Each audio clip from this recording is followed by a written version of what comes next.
Subscribe now and press the bell icon. Never miss an update. یہ ہے کہ ہندوستان ایک بہت بڑا ملک ہے آبادی کے لحاظ سے اور ایک بڑی تاریخ بھی ہے اور ان کا اپنا ایک رائٹ ہے اپنے نظام کے تحت اپنے ملک کو چلانا. لیکن اگر وہ ڈیفائنٹ ہیں یونائٹڈ نیشن کے چارٹر, یونائٹڈ نیشن کے ریزولوشن, جنیوا کنونشن, تو پھر اس سے ڈیفینیٹلی ان کی بڑائی یا عظمت کے اوپر داغ آتا ہے. ہندوستان کی تاریخ یہ رہی ہے کہ وہ ہیجمونسٹک ڈیزائنز کے ساتھ وہ چاہتے ہیں کہ ان کی اجارہ داری ہو ساؤتھ ایشیا میں, بیکاز ہندوستان ایک بڑی ڈائیورسفائڈ سوسائٹی ہے اور اس کی اسٹرینتھ اسی میں ہونی چاہیے کہ آپ سارے مذاہب کی, سارے لوگوں کی, ساری ریاستوں کی, یونائٹڈ نیشن کے چارٹر کی, پڑوسیوں کے حقوق کا خیال رکھیں. اور یہی رونا انڈیا کے اندر بھی سیم ایلیمنٹس رو رہے ہیں. اچھا جن صاحب, I'll come back to you. This is very important point. میں اسی کے اوپر اپنا اگلا سوال امتیاز گل صاحب آپ سے کروں گی. انڈیا ابھی جیسے جن صاحب کہہ رہے ہیں کہ انڈیا کے اندر بھی ایسے ایلیمنٹس ہیں کہ جو ہندوتوا کا جو ان کا سارا ایک موومنٹ چل رہی ہے مودی صاحب کی, اور جو وہ کوششیں کر رہے ہیں, جو وہ کام کر رہے ہیں, اس کے اوپر بہت زیادہ ریزسٹنس ہے. آج کا بھارت مختلف لگتا ہے آپ کو؟ نہیں, دیکھیے ریزسٹنس بالکل ہے, یعنی اس کے مزاحمت کرنے والے, لیکن ہمیں یہ بھی حقیقت ماننی چاہیے کہ وہ مزاحمتی قوتیں, وہ لبرل انڈینز جو ہیں وہ نسبتاً اقلیت میں ہیں, اور اگر اقلیت میں نہ ہوتے تو یہ بی جے پی کی سربراہی میں جو کوalition ہے ان کو 2/3 اکثریت نہ ملتی گزشتہ سال کے انتخابات میں. اس میں بدقسمتی یہ ہے کہ آپ نے امریکہ میں بھی دیکھا کہ کس طرح سفید فام جو امریکی تھے ان کو صدر ٹرمپ نے بالکل گیلونائز کیا اپنی انتخابی مہم کے دوران. ان کو بہت زیادہ ووٹ ملے اور اس دفعہ ہو سکتا ہے کہ اس سے بھی زیادہ ووٹ مل جائیں. تو یہی کام بھارت میں ہوا ہے, اور جو ہندوتوا یا بھارت کے لیے, ہندوؤں کے لیے, وہ میرا خیال ہے اس پہ بڑی شد و مت کے ساتھ کام کر لوگوں نے اس کو لبیک بھی کہا ہے. اسی وجہ سے چاہے وہاں پہ مسلمان ہیں, چاہے عیسائی ہیں, چاہے سکھ ہیں, وہ خود کو تھوڑا سا مارجنلائز سمجھتے ہیں, بلکہ مسلمانوں کے ساتھ تو بہت زیادتیاں ہو رہی ہیں. لیکن ان کا یہ خیال ہے کہ جو بی جے پی اور RSS کے لوگ ہیں کہ اگر ہم نے اپنی, اور ایک وہ باقاعدہ پلان کے تحت چل رہے ہیں, اس میں کسی کو کوئی شک نہیں ہونا چاہیے, جو اپنا ان کا انتخابی منشور تھا اس میں انہوں نے کشمیر کے حوالے سے ان اقدامات کا وعدہ پہلے سے کیا ہوا تھا, اور اس پہ وہ دھیرے دھیرے آہستہ آہستہ عمل کیے چلے جا رہے ہیں. لہٰذا موجودہ حالات میں آئندہ 2-3 برس تک ہمیں اس پہ کوئی بہت زیادہ امید نہیں رکھنی چاہیے. ہم بھلے بہت شور مچاتے رہیں کہ وہ اپنے لیے انہوں نے مسائل کھڑے کیے ہیں, لیکن ہمیں یاد رکھنا چاہیے کہ آج تک کسی ایک ملک نے باقاعدہ طور پہ 5 اگست 2019 کے اقدامات کی مذمت نہیں کی ہے, اس کی واپسی کا تقاضا نہیں کیا ہے. اسی طرح اس سال جو وہاں پہ ہو رہا ہے, اب تک جو محاصرہ چل رہا ہے, اب تک کسی ملک نے باضابطہ طور پہ اس پہ احتجاج نہیں کیا ہے, کیونکہ لوگوں کے اقتصادی مفادات جڑے ہوئے ہیں.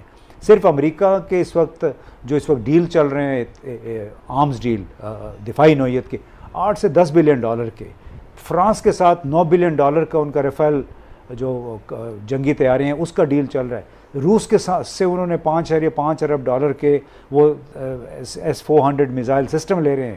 تو ہمیں تھوڑا سا ایک حقیقت پسندی کا مظاہرہ کرنا چاہیے.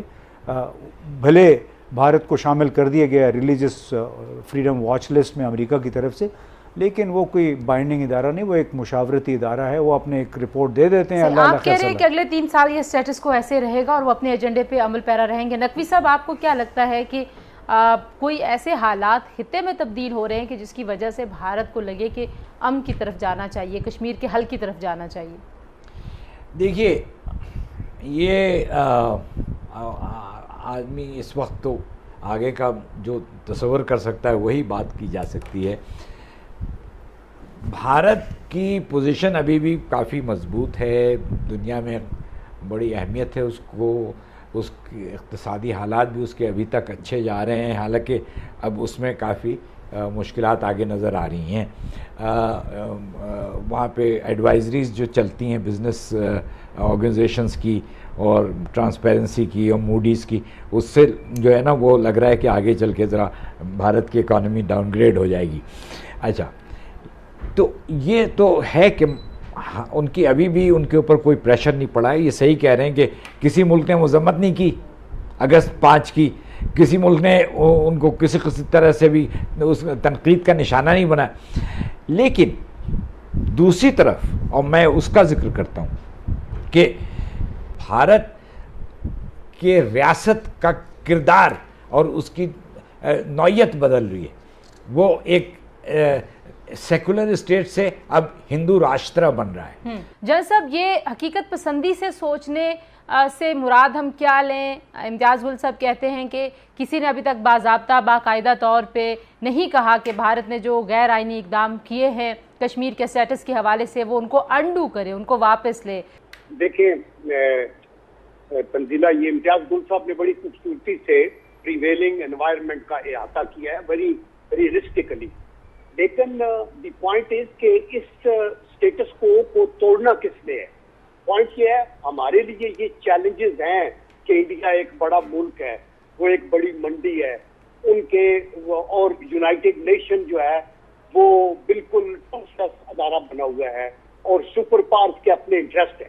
نو یہ گراؤنڈ ریالٹیز ہیں جن میں ہم نے آپریٹ کرنا ہے۔ ابھی ہم نے یہ دیکھنا ہے کہ یہ ایک ایسی تکون ہے جس کا ایک اینگل ہے انڈیا، دوسرا اینگل ہے پاکستان، اور تیسرا ہے ورلڈ پاور، میڈیا اور ان کا ریئیکشن۔ اگر انڈیا اور اس تکون کے سینٹر میں کشمیر ہے، اگر انڈیا اس کے اوپر آگ لگاتا ہے، برساتا ہے، تو اگر ویسٹ بول اٹھا ہے تو وہ اس لیے نہیں بول اٹھا کہ پاکستان والا اینگل ایکٹیو ہوا ہے، وہ اس لیے ہوا ہے کہ انڈیا نے حدود کراس کی ہے، تو یو این او میں بھی بات چلی گئی ہے، بین الاقوامی میڈیا بھی بولا ہے، واشنگٹن پوسٹ بھی بولا ہے۔ ہم نے یہ دیکھنا ہے کہ ہماری لیڈرشپ کا چیلنج یہ ہے کہ انڈر دیز سرکمسٹانسز جب اس طرح کے ایڈورس انوائرمنٹ ہیں، ہماری کیا پرو ایکٹیو اسٹریٹجی ہو تاکہ ہم ان چیلنجز کو نیوٹرلائز کر سکیں۔ آپ اگر بریفلی مجھے ایک جملے میں بتائیں کہ کیا ہو، میں پھر ایک کامنٹ یہاں سے لے کے پھر اگلے ٹاپک کی طرف بڑھوں گی، کیا پرو ایکٹیو اسٹریٹجی ہو سکتی ہے؟ پاکستان کے پاس آپشنز کیا ہیں؟ دیکھیں، پاکستان کو ایک تو پوری دنیا میں جو یونائٹڈ نیشن کے ممبرز ہیں ان سے انٹریکٹ کرنا چاہیے، اور صرف ٹویٹ کے اوپر یا ٹیلی فون پہ نہیں، پرائم منسٹر کو بھی وزٹ کرنا چاہیے، آپ کے ڈیلیگیشنز بھی پارلیمنٹیرینز کے بھی جائیں، آپ کے ڈپلومیٹس کے بھی جائیں، آپ کشمیر ڈیسک بنائیں، آپ میڈیا کے اندر ایک آپ کی بڑی پرو ایکٹیو ایک پالیسی ہونی چاہیے، آپ یونائٹڈ نیشن کے اندر اپنے فرینڈ صرف P5 کنٹریز کے پیچھے نہ پھریں، جو افریقہ میں، ساؤتھ امریکہ کے اندر، آپ کے ساؤتھ ایسٹ ایشیا میں جو ممبرز ہیں، جو یو این کے ممبرز ہیں، ان کے ساتھ آپ اپنا کیس لیڈ کریں تاکہ کل تک اگر آپ ادھر جائیں تو آپ کے کوئی ووٹر ہو، کوئی آپ کے سپورٹر ہو وہاں کے۔ ٹھیک ہے، آپ کہہ رہے ہیں کہ سپورٹ آگے بھی صحیح۔ ذرا ایک کامنٹ کشمیر پہ یہاں سے بھی لے لیں جی، کیا آپشنز ہیں امتیاز گل صاحب؟ پاکستان کے پاس کوئی آپشن نہیں ہے، کوئی آپشن P5 مطلب جو 5 بڑے مستقل ممالک ہیں سیکیورٹی کاؤنسل کے، 4 انڈیا کی جیب میں ہیں، چاروں کے ساتھ بڑے بڑے وہ ڈیل اربوں ڈالر کے وہ سودے کر رہے ہیں، اور یہ جو ایک نوشن ہے کہ چونکہ نیو یارک ٹائمز میں، واشنگٹن پوسٹ، بڑے بڑے اخبارات میں یہ کیمپین چل رہی ہے بھارت کے خلاف۔ دیکھیے، اخبارات، میڈیا جو ہے وہ جیو پالیٹکس سے جڑی ہوئی پالیسیاں تبدیل نہیں کرتا، وہ شور مچائیں گے لیکن ان کی وجہ سے ریاست کی خارجہ پالیسی اور ریاست کی جو سیکیورٹی پالیسی ہے وہ تبدیل نہیں ہوتی۔ New York Times, Washington post نے بہت شور مچایا ٹرمپ کے افغانستان سے انخلا کے خلاف، بہت آرٹیکل چھپے ہیں اس کے، اور بہت ساری ریسرچ رپورٹس آئی ہیں اس میں، کچھ بھی نہیں وہ اس نے پہلے 4000 کم کیے، ابھی کہہ رہے ہیں کہ مہینے کے بعد وہ 4000 فوجی افغانستان سے۔ دیکھیے جی، اٹس آل اباؤٹ اکانومی، اقتصادی مفادات ہیں، اگر آپ کے پاس پیسے ہیں، انڈیا ان کو پیسے دے رہا ہے، وہاں سے اسلحہ لے رہا ہے، وہ کیوں بولیں گے؟ مجھے خود اسلام آباد میں بیٹھ کے غیر ملکی سفیروں نے کہا ہے کہ جی ہم کیا بات کریں، ہم نے $2 ارب کا بھی ڈیل کیا ہے، $3 ارب کا 2 سال پہلے کیا تھا، لہٰذا ہم کیا بات کر سکتے ہیں؟ تو ہمیں تھوڑا سا یہ سوچنا پڑے گا کہ ہمارے اپنے ملک کے اندر جو کشمیر ہے نا، ہمیں اس کو بچانا چاہیے، جو کشمیر بنے ہوئے ہیں مختلف علاقے، ہمیں ان پہ طرف توجہ دینی چاہیے، انٹرنلی ہمیں خود کو مضبوط بنانا چاہیے۔ یہ جو سو دس از دا اونلی آپشن کہ آپ انٹرنل اسٹیبلٹی کو لے کے آئیں گے تو شاید آپ کی بات بھی، اور یہی بات ہمیں چین والے بھی کہتے ہیں۔ Subscribe now and press the bell icon. Never miss an update.